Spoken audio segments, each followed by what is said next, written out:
आता कार्यक्रमाला सुरुवात होणार आहे. आते डॉक्टरना सीन आपण दखवू. डॉक्टर डॉक्टर कशी आहे तब्येत? आता अशी पार्श्वभूमी आहे की सुनबाई जी आहे ना ती हॉस्पिटलमध्ये आहे आणि तिचं संपूर्ण कुटुंब हे तळमळ करत आहे की आता काय होत आहे. डॉक्टर डॉक्टर कशी आहे तब्येत?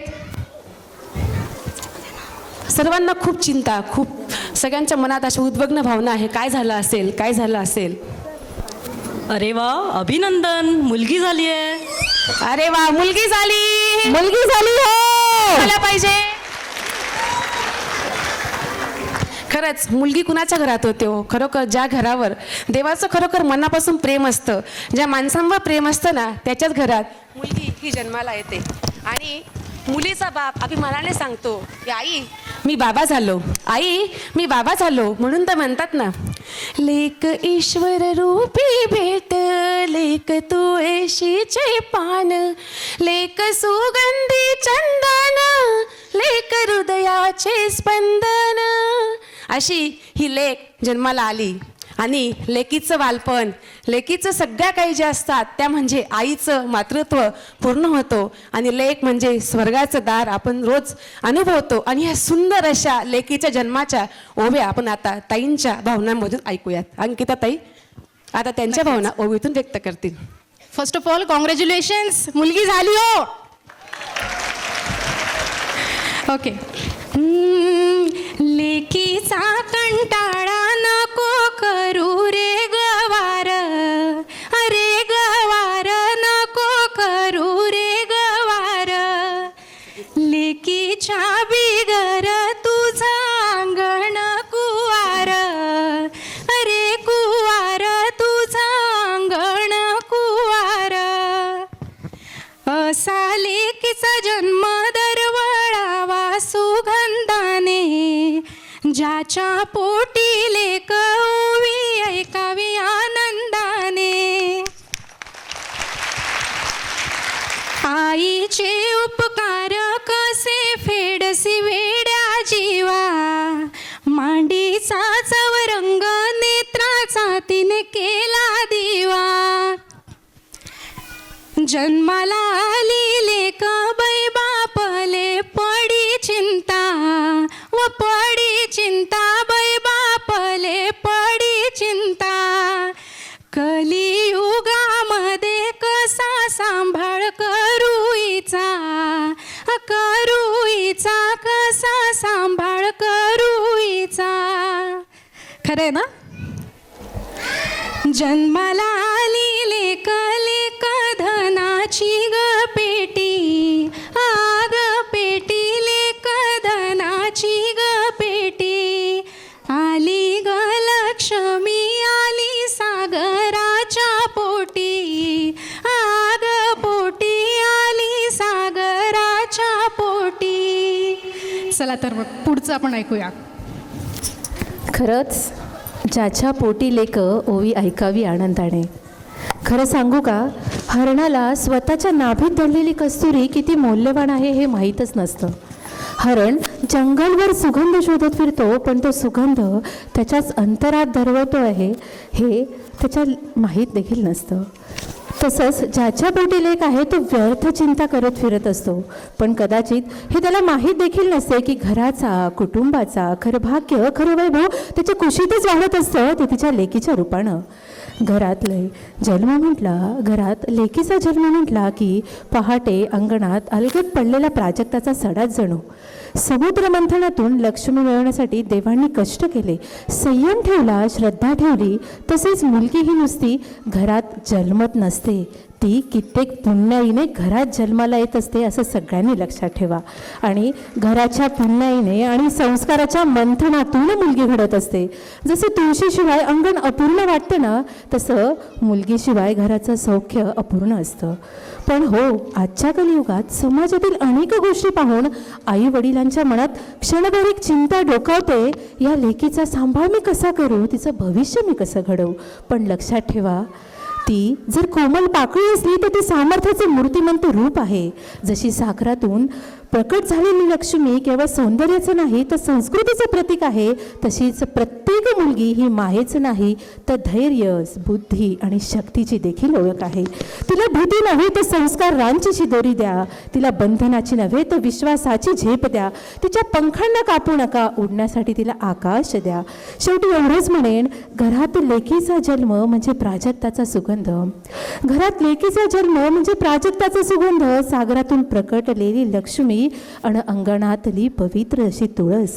ती कोमल आहे पण ती कमकुवत नाही. ती कोमल आहे पण ती कमकुवत नाही. ती शांत आहे पण समर्थ देखील आहे. लेक ओझं नाही, ती घराचं सौंदर्य आहे. ती अभिमान आहे, ती आपल्या भविष्याचा उजेड आहे. लेक म्हणजे प्रेम, लेक म्हणजे शक्ती आणि लेक म्हणजे घराचं घरपण. लेक म्हणजे घराचं घरपण. जन्माला आलेलं हे लेकीचं बालपण, अल्लडपण आपण ऐकूयात आता राजश्रीताईंकडून. राजश्रीताई. खरंच मुलीचं अल्लडपण आयुष्याला पूर्णत्व येतं. आईला तर खास करून पूर्णत्व येतं. म्हणतात ना, मुलापेक्षा जेव्हा मुलगी होते तेव्हा आई पण हे खूप भारी असतं. कारण की बाई पण भारी देवा, बाई पण भारी ग.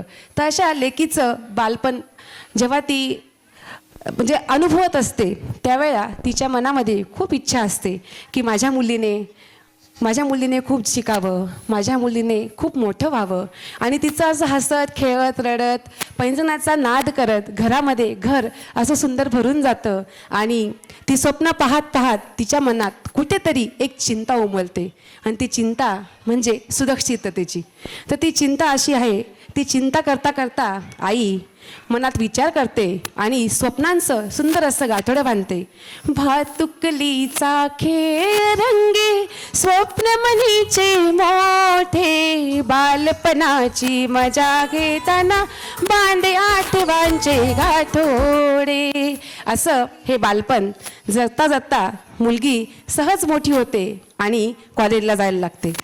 तर याच्यानंतर आता आपण मुलीचं कॉलेज पण बघणार आहोत. पण त्या अगोदर सुंदर अशा अल्लडपणावर ताईंची एक ओवी बघूयात.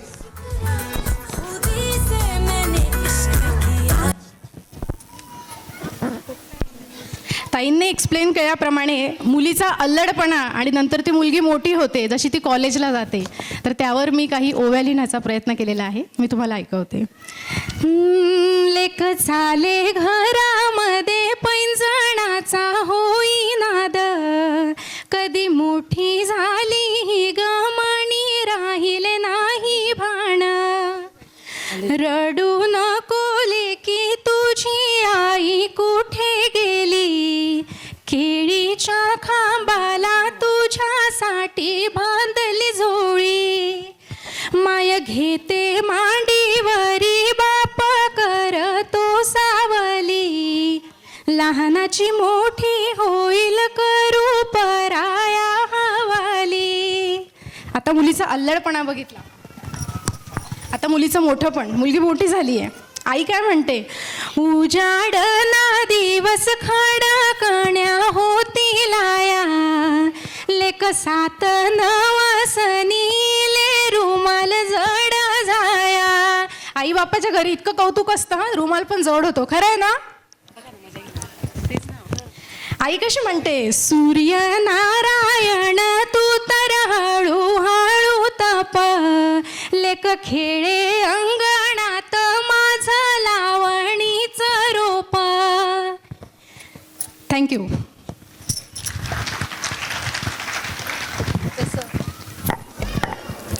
जसं शांत मंदिरात एक छोटीशी घंटा वाजली ना की वातावरण कसं पवित्र होतं, तसंच लेकीच्या पैंजणाचा नाद घराला मंगलमय करून टाकतो. स्वतःच्या थकव्याला विसरून जशी पक्षी पिल्लांसाठी अन्न आणते ना, तशीच आपल्या लेकीसाठी आई स्वप्न गोळा करत असते. पूर्वी झाडाच्या फांदीला झोळी बांधून आई काम करायची, तसेच आजची आई वेळ शिजवून नेत असते आपल्या लेकीसाठी. खरं तर इतिहासातलं सुंदर असं उदाहरण सगळ्यांना माहीत आहे हिरकणीचं. रात्रीचा अंधार, उंच कडा, जीवाचा धोका, पण मायेच्या ताकदीपुढे किल्ल्याचे कडेही लहान पडले. मला असं वाटतं आज लेकीची लाड प्रेम करता करता तिला सगळ्या गोष्टी आपण सहज पुरवतो, पण त्या सगळ्या गोष्टी सहज पुरवता तिला फक्त सावली देऊ नका, तर तिला सूर्याच्या उन्हाशी 2 हात करण्याची शक्ती आणि ताकद देखील तिला शिकवा असं मला वाटतं. आणि जेव्हा मुलगी वयात येते, कालपर्यंत बोट धरून चालणारी ती आज स्वतःच्या पावलात स्वतःचं अस्तित्व निर्माण करते. जसं रोप हळूहळू उंच होतं, तसं ती लहानीची कथी मोठी होऊन वयात येते हे आई वडिलांना देखील कळत नाही. अशा वेळेस वडील सूर्यनारायणाला म्हणतात की तू हळूहळू तप. प्रत्येक वडिलांचा हा अर्थ स्वर असतो. वेळ जरा थांब माझी लेक, अजून थोडा वेळ माझ्या अंगणात खेळू दे, अंगणात राहू दे. आज तिच्या हातात हलका रुमाल देखील जड वाटतो, पण ती उद्या संकटांचे डोंगर नक्कीच हलके करून दाखवेल, नक्कीच हलके करून दाखवेल. कॉलेजच्या अंगणात हसत खेळत रमली माझी लेक, कॉलेजच्या अंगणात हसत खेळत रमली माझी लेक. मैत्रमैत्रिणींच्या संगतीत खुलला तिचा सुंदर असा देख.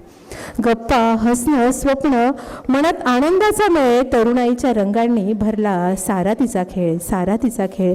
स्वप्नांच्या पंखांवरती उंच उंच भरारी घेई, नाण्याच्या उजेडात तिची वाट उजवून जाई, तिची वाट उजवून जाई. दूर उभे आई बाप पाहती प्रेमळ नजरेतून एक, दूर उभी राही आई बाप पाहती प्रेमळ नजरेतून एक. हसत म्हणती मनाशी आता मोठी झाली अमुची लेक, मोठी झाली अमुची लेक. संस्कारांची शिदोरी घेऊन उभी आयुष्याच्या वळणावर आणि आनंदाने पुढे निघेल ती संसाराच्या वाटेवर. मग काय, कांद्या पोह्यांचा कार्यक्रम आलाच की, तर जाऊयात आपण राजश्रीताईंकडे. खरंच हसत हसत खेळत खेळत बालपण कुठे निघून जातं कळत नाही. असं म्हणतात ना, खरं आपण सर्व आई आहोत. मुलगी कशी वाढते तर महागाईसारखी वाढते. जशी महागाई वाढते तशी मुलगी वाढते. कुठे मुलीचं बालपण, कुठे मुलीचं कॉलेज पण करत करत आता कार्यक्रम होतो तो म्हणजे मुलीच्या लग्नाचा. की मुलीचं लग्नासाठी बरेच आमंत्रण यायला लागतात. बरेच लोक सांगतात बहीण मनाना नाता मन पोरग्याशे बरं, 1 नंबर शे, खानदान दक, पैसा नको दोकू बरं तू, पण पोरगा चांगला शे, घरना माणसे चांगला शे. असं करून करून कार्यक्रमाचं नियोजन होतं. आणि मुलगी बघायचा म्हणजे कोणता, कांदा पाव वासना, कांदा पाव वासना कार्यक्रम वस. आपला गावाकडे वस नाही का, वस की नाही,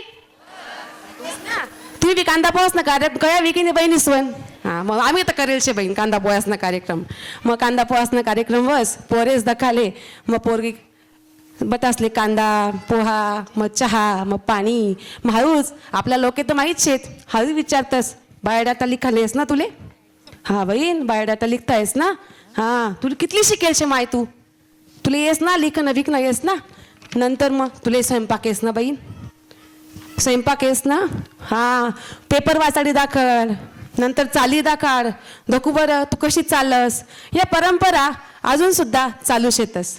आणि दुसरीकडे काय वसना, हळूहळू इकडे कांदा पोहासना कार्यक्रम वस, प्रश्न मंजुषा वस, आणि पोरगी दाखवणं कार्यक्रम चालू राहस, पसंतीना कार्यक्रम चालू राहस. आणि एककडे शहर मानतं नवीनच शे बहीण डायरेक्ट एकदम मोठं फॅड बाबो, डायरेक्ट हॉटेलले भेटतस पोरे, पोरगा बिन पोरगी बी. टेन्शनच नाही माय बापले, बायोडाटा नको काहीच नको, डायरेक्ट पोरगा पोरगी जावा ना हॉटेलला आणि देखो कसं मस्त गप्पा मारा ना दकावर बहिणीस. हे कांदा पोहा काही लागस का, काहीच नाही, इडली सांबार खाईले हो आणि मस्त मजा. हा पसंत शे बरं. असं म्हणतस का त्या, नाही, what is your expectation from me. हां, do you like my family, do you like family, do you want to stay with my mother and father. No, I don't want to stay with my mother and father. I want to stay only here. And that is the beauty. So, असं चालस हाय शे ताते दका तुम्ही कसं आते कांदा पोहा असणं कार्यक्रम आणि इडली सांबारना स्वाद आता अंकिता ताई कसं मांडस बरं. पोरले दखाळे येतात ना, मला भिवून तात हो माय. ओके. मोठे मोठे लोक जिना चढून वर गेले, लेकीला पाहुणी हे सोय रे दंग झाले. असं माझं झालं होतं. ओके. शहर आणि खेडे याचा विचार करू नका, घराण पहा छान आपली कन्या देऊन टाका. जाते मागे गेले आता आली घर घंटी आता आली घर घंटी नव्याची कास धरा नाळ जोडूनी घराशी नाळ जोडूनी घराशी. खरंय मुलीला बघायला येतात पण ॲट द सेम टाइम हे फील तर नक्कीच वाटतं जे मी आता पुढची ओवी म्हणणार आहे. ओके. जन्म घेते का घरी जावे लागते परक्या घरी परक्या घरी जावे लागते परक्या घरी असग दैव खोट या बाईच्या ग जन्मी या बाईच्या ग जन्मी. खरंय ना? रडायचं नाही हो की नाही सांगा जोरात. ओके पुढचं ऐकूया.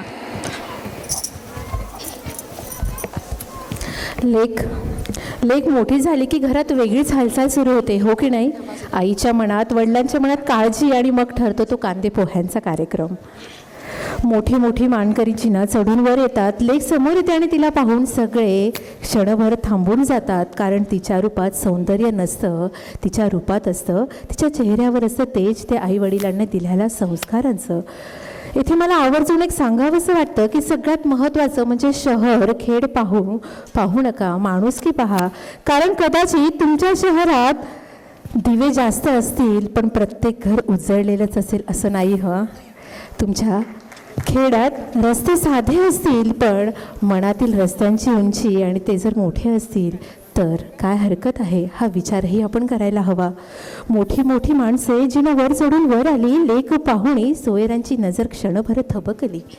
कांदे पोह्यांच्या गप्पात हळूहळू रंग भरला. संस्कारांच्या तेजाने माझ्या लेकीचा चेहरा खुलला. तिच्या तेजाने खुलला तिचा सुंदर असा देख. मनाशी म्हणती सारे भाग्यवान माझी लेक, भाग्यवान माझी लेक. शहर खेड्याचा विचार नका करू रे जास्त, घराण्याची माया पहा, संस्कारांचा विश्वास. आधी जात्यावर दळायचे कष्टाच्या त्या वाटा, आता घरघंटी आली बदललेल्या काळाच्या गाथा, बदललेल्या काळाच्या गाथा. जुनं जपून नव्याची कास धरू या सगळ्यांनी, मायेच्या धाग्यांनी नाते गुंफू या मनाने, नाते गुंफू या मनाने. दोन घरांच्या हृदयांना आज नवी ओळख झाली.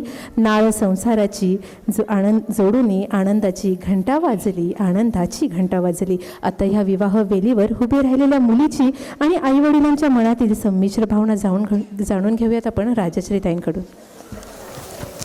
खरं तर मुलीचं लग्न ठरलं की प्रत्येकाच्या मनामध्ये सुंदर अशा गोड गोड भावना उमलतात. ते म्हणतात ना, बंधन वे गंध नवे, कोमल मनातील छंद नवे. अशी मुलीचं लग्न ठरलं का मुलीचं ते वेगळंच असतं. चिडवणं, हसणं, खेळणं. मुलगी हळूच स्वप्न बघते, मैत्रिणी चिडवतात आणि मुलगी स्वप्न बघत असते. आणि मुलगी विचार करता करता हातावरची मेहंदी तिच्या मनात सहज विचार येतो. फुलले रे क्षण माझे फुलले रे, सजले रे क्षण माझे सजले रे, मेहंदीने हो शकुनाच्या. आणि असा विचार करता करता मुलीच्या मैत्रिणी म्हटल्या की मग त्या लगेच कुठे कुठे पोचतात आपल्याला माहिती आहे. मुलीच्या मैत्रिणी मग लगेच कुठे कुठे धावून खेळून तिला कुठे कुठे फिरवतात आणि मग सहज मुलगी पोचते. ती म्हणजे तिच्या स्वप्नांच्या दुनियेत. आणि मग तिचे स्वप्न जे उतरतात तो असतो लग्न सोहळा. आणि आता आपण मुलीच्या लग्न सोहळ्याकडे वळत आहोत. तर आता लग्नाची तयारी करायची आहे. आणि लग्नाची तयारी करत असताना मुलगी जेव्हा स्वप्न बघते तेव्हा तिच्या मनात विचार येत असतात जे आपण सगळ्यांनी अनुभवले आहे की लोणावळा, खंडाळा, कोल्हापूरचा पन्हाळा, बेंगलोर, गोवा आणि काश्मीरला कुठे कुठे जायचं हनीमूनला, राया कुठे कुठे जायचं हनीमूनला. असं विचार करता करता मुलगीचं लग्न कुठे ठरतं हे तो दिवस कुठे येतो ते आईवडिलांना कळतच नाही. आणि आईवडिलांची सुंदर अशी शिकवण असते की मुलीने छान वागावं, छान बोलावं आणि छान असे आदरातिथ्याने संसार करावा अशी प्रत्येक आई आपल्या मुलीला शिकवण देते. आणि आता अखेर तो क्षण आला.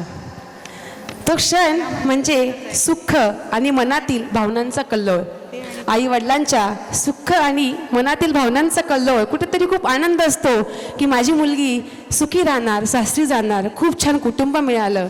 आणि दुसरीकडे कुठेतरी आपली मुलगी सोडून जाईल, आपली पोर दुसऱ्या घर जावावशे, हा ही भावना मनमान भलतंच घर करस. आणि असं करत करत लगीनना दिवस येस आणि तुले बट असले माहीतशे आपल्या लोकेसनं कार्यक्रम म्हणजे कितला मोठा राहतस. बरोबर शे की नाही? हां, म्हणजे मग ते श्रीमंती पूजन, बांगड्या भरानं, मग नंतर मग काय हळद लावानं, मग नंतर श्रीमंती पूजन करानं, नंतर रासपूजन करानं, असा एक एक एक कार्यक्रम करत करत आपला लग्न सोहळा पार पडस. तर त्या सुंदर लग्न सोहळा आपण अंकिताताईंना ओव्यामध्ये दाखवूयात. चला बरं आते. अगदी बरोबर आहे ताई. चला मग लग्न ठरतंय तर मंडळींनो आनंदी का? आवाज नाही येत. मुलगी रडेल ना? सगळ्यांनी बसायचंय बसायचंय. मुलगी रडेल ना नवरीबाई? आनंदी का? परत एकदा. क्या बात आहे. चला मग आपण आता लग्न ठरतंय हां, तर मग आपल्या घरात लगेच आजीबाई असतात किंवा आई असतात, त्या जात्याचे ओव्या म्हणायला सुरुवात करतात. ते काम मी माझ्याकडे घेतलंय आज. ओके चला. आधी आत्ता असं आहे की मुलगीचं लग्न ठरताना आई, तिच्या पप्पांना आणि तिला काय वाटतं याच्या भावना मी माझ्या ओवीतनं एक्सप्लेन करते. आणि ह्या ओव्या लिहायला मला माझ्या आईने मदत केलेली आहे. सो एकदा माझ्या आईसाठी टाळ्या वाजवणार का? I love you I. Okay चलो. गव्हाचे गदाणे त्याचे जाते करे पिठी, जात्यावरी हात आई समजावून सांगे नाती. आई लग्नाच्या आधी मुलीला सांगते काय नातं असतं, कसं वागायचंय, याचा विचार करून मी ओवी लिहिली. ओके. बापणी कसा म्हणे सासरी छान नांद बेटा, कलियुगामध्ये खऱ्या रूपायाला बट्टा. खरं आहे ना? खरंच आहे. मुलीला काय वाटतं आता? हे आईचं आणि पप्पांचं झालं. मुलीला वाटतं की माया पित्याचे ग प्रेम आगळे वेगळे, लेखणी कशी म्हणे प्रेम जगाच्या वेगळे. 16 वर्ष गाईच्या घरी कौतुक गोड, लेकीच्या गमणी आता साजणाची ओढ. हो ना? आमची लेक कुठे काय माहिती, येईल लवकरच. चला तर लेकीचा मेकअप चालू आहे. मेकअप ताई. अच्छा अच्छा, थोडा मेकअपला वेळ लागेल ना. चला आता लग्न ठरलं आमच्या लेकीचं. लग्न ठरलं मग आता मेहंदी काढते है ना. काढली ग मेहंदी रंग झाला फार लाल, फार लाल रंग झाला फार लाल. जावयाचे प्रेम उतरिले हातावर. म्हणा माझ्यासोबत. हातावर उतरिले हातावर. चुडा नवरी ग बाई काय सैवर मांडील, अग मांडील काय सैवर मांडील. जावाई करिता हाती काकण बांधील, अग बांधील हाती काकण बांधील. आता हे रासपूजा वगैरे थोडेसे आपले पाहुणे असतात, म्हणजे जिजू, नंतर मग नंदा असतात. मग हशीबाजीच्या ओव्या तर होतातच होतात. बरोबर ना? मोठा मेवना घर दाखली साली निवायनी नाही. म्हणा बी मेवनाशे, पण त्या काही येईल नाही शेतासाठी. ऑनलाईन देखतील मुंबईला शेतच त्या. व्हिडिओ तर काढू ताई. व्हिडिओ व्हिडिओ काढू आपण. निवायनी नाही दाखली साली निवायनी नाही. मेवनाने कसा म्हणे सालीले पातळ लेवायन नाही, लेवायन नाही सालीले पातळ लेवायन नाही. असं शे. मांडवाच्या दारी वाण लावा 5 जणी, 5 जणी वाण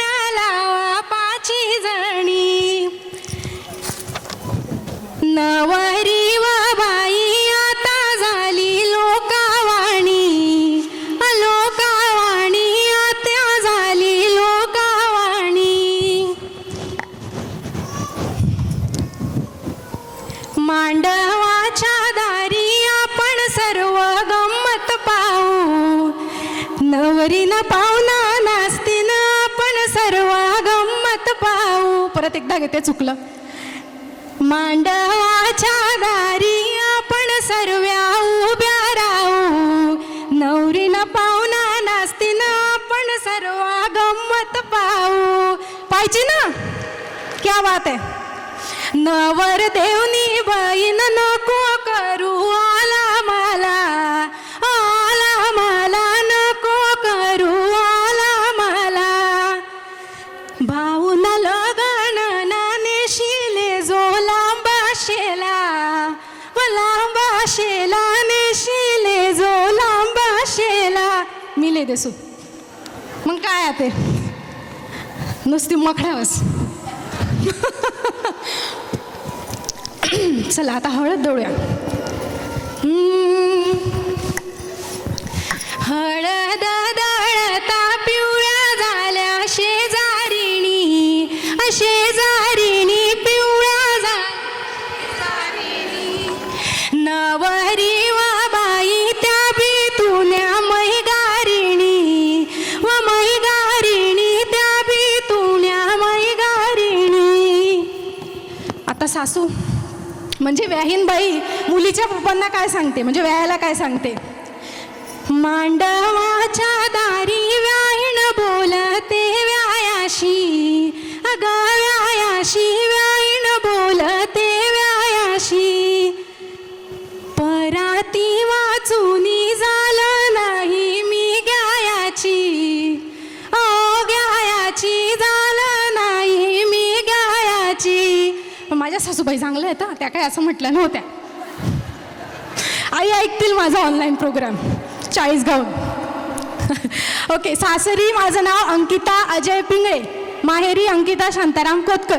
मला सगळे अंकिता कोतकरने ओळखतात, पण माझं आता ऑफिशियल नाव अंकिता पिंगळे झालं आहे. मग आता मला कशाने ओळखाल? Thank you. Right, thank you so much. Okay. माझे सासरे पण आले आहेत, आमचे पप्पा वरती आहेत.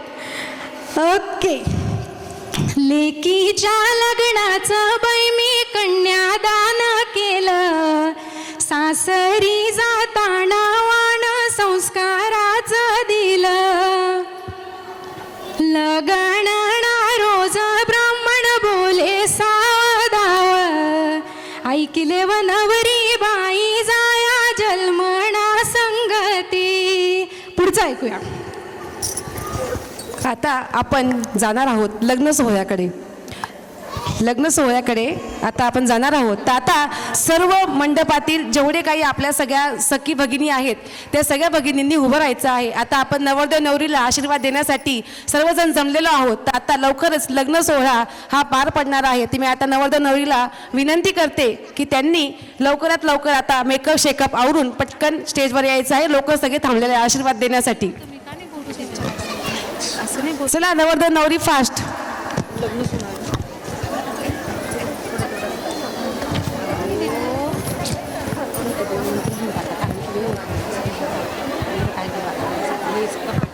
आता काय डायरेक्ट मंगलाष्टक. नवरदेव नवरी लवकरात लवकर मंडपात यायचं आहे. नवरदेव नवरी, नवरीचे मामा, नवरीचे मामा, नवरदेवाचे मामा, चला सर्वांनी लवकर मंडपात यायचं आहे. आणि सगळ्या जे काही श्रोतेजन आलेले आहेत आणि सगळी जी काही ज्येष्ठ श्रेष्ठ मंडळी आली आहेत त्यांनी आता आपल्या नवरदेव नवरीला आशीर्वाद द्यायचे आहे. तुमचा आशीर्वाद ही खूप मोठी मोलाची शिदोरी त्यांच्याकरता असणार आहे.